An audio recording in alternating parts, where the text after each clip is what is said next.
சின்ன வயசுலலாம் பார்த்திங்கன்னா எங்கள் அம்மாக்கிட்ட வந்து இட்லியே சாப்பிட மாட்டேன். எனக்கு தோசை தான் வேணும், தக்காளி சட்னி தான் வேணும் அப்படின்னு சொல்லிட்டு அப்போல்லாம் அடம் பிடிப்பேன். ஆனால் நம்ம பிள்ளைங்க நம்மக்கிட்ட அடம் பிடிக்கும்போது நமக்கு அவ்வளோ ஒரு டென்ஷன் ஆகுது. இருக்கிறத சாப்பிடுங்க, தோசையை விட இட்லி தான் நல்லது அப்படிங்கிற மாதிரி நம்ம வந்து நம்ம பிள்ளைய வந்து கன்வின்ஸ் பண்ணுறோம்.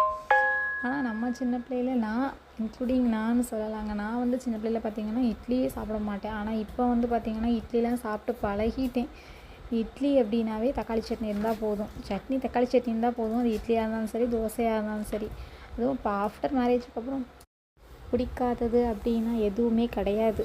இருக்கிறதா சாப்பிடுவோம் அப்படிங்கிற மாதிரி ஒரு மனநிலைக்கு வந்தாச்சு. ஏன்னா நம்ம வந்து இப்போ அம்மா ஸ்டேஜில் இருக்கோம் இல்லையா? இப்போ தான் தெரியுது நம்ம அம்மாவை நம்ம எவ்வளோ கஷ்டப்படுத்தியிருக்கோம், இல்லாததெல்லாம் கேட்டு அடம் பிடிச்சிருக்கோம் அப்படிங்கிறது வந்து ஒவ்வொரு நிமிஷமும் எனக்கு என் பிள்ளைங்க பண்ணுறத வச்சு எனக்கு தெரியுதுங்க.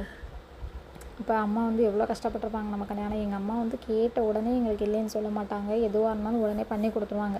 சாப்பாட்டு விஷயத்தை பொறுத்தளவில் நானுமே என் பசங்களுக்கு அப்படி தான் பண்ணி கொடுக்குறேன். ஆனால் இருந்தாலும் அந்த தோசையை விட இட்லி தான்ப்பா நல்லது அப்படின்னு சொல்லிட்டு எப்படியாவது பசங்களை சாப்பிட வச்சிடுறது.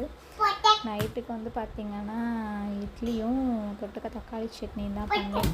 தக்காளி சட்னி இருந்தால் நமக்கு போதும், எதாக இருந்தாலும் சாப்பிட்ருவோம். அது இட்லியாக இருந்தால் தோசையாக இருந்தால் என்ன அப்படின்னு சொல்லிட்டு நைட்டுக்கு வந்து சாப்பிட்டாச்சுங்க இட்லி வச்சு.